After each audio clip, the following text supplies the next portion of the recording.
বন্ধুরা আজকে নিয়ে এসেছি ভেটকি মাছ সর্ষে বাটা দিয়ে কড়াইতে রান্না করব। তার জন্য লাগবে সর্ষে বাটা আর কাঁচা সর্ষের তেল দিয়ে দিলাম।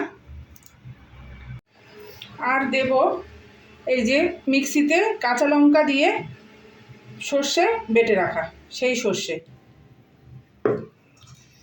এই দিয়ে ভালো করে ভেটকি মাছটাকে মাখিয়ে খানিকক্ষণ রেখে দেব।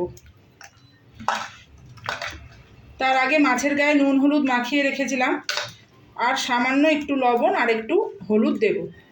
খুব বেশি লবণ দিলে আবার নুনে পুড়ে যাবে। আর একটু লবণ আর একটু হলুদ দিয়ে এরমভাবে মাখিয়ে রেখে দেব। পাতুরি আমরা সবাই মোটামুটি খাই, ভালোবাসি খেতে, কিন্তু এখন কলা পাতা নেই আমার কাছে যে তাকে পাতুরি বানাবো, সেই জন্য এইভাবেই রান্না করে নেব। খুবই সহজ পদ্ধতি। ভেটকি মাছ মাখিয়ে রেখেছি, অনেকক্ষণ হয়ে গেছে। কড়াইটা গরম হয়ে গেছে, অল্প সামান্য তেল দিয়ে নিলাম যেন কড়াইতে মাছটা লেগে না যায়।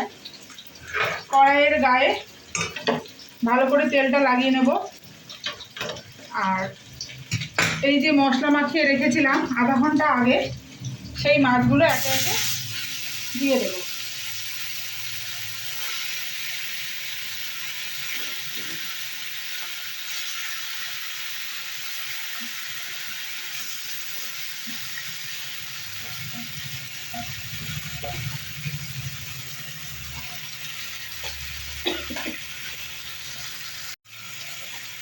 গামলাটা ধুয়ে রাখা মশলা ধোয়া জলটাও দিয়ে দেবো।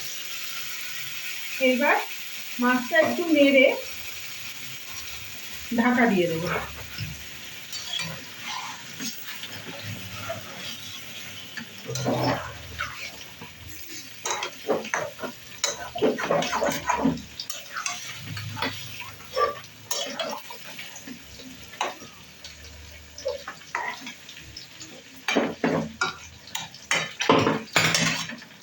মাছটা এবার ঢেকে দেব, আস্তে আস্তে হতে থাকুক।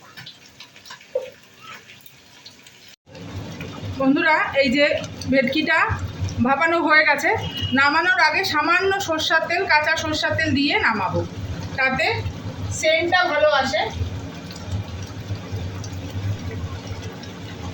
হয়ে গেল।